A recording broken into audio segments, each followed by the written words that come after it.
Hi guys, today we are talking about rent deposits. Some people are asking me, want to get a new property, want to acquire a new lease, how much capital am I going to need up front?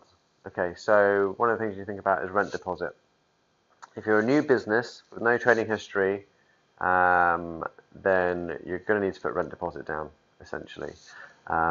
So that's typically going to be anything from 3 to 6, maybe even 9 or 12 months, depending on the landlord. What do I mean by that? Well, it just depends who you're dealing with. So it could be an institutional investor, a fund.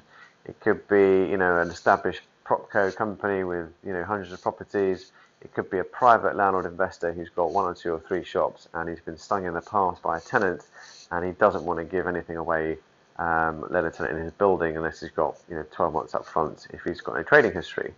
So just be prepared, do your budgets and think about kind of the level of rent that you're going for, and as a minimum try and budget at least 6 months worth of rent deposit in terms of your cash flow to sink into the business, because once that's in there it's pretty much locked in for the term. There are ways that you can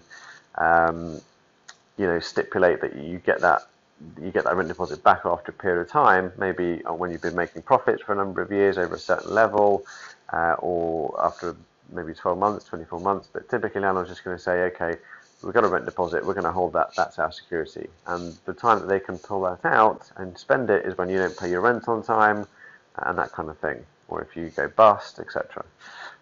So factor that into your costs. Just another thing to bear in mind is, apart from rent deposits, if you are a new business, you need to probably think about potentially giving a personal guarantee as well. That's becoming more and more prevalent, so landlords do kind of want more than one form of security. So think about the risk and other ways you can mitigate around that, which we'll talk about in other talks.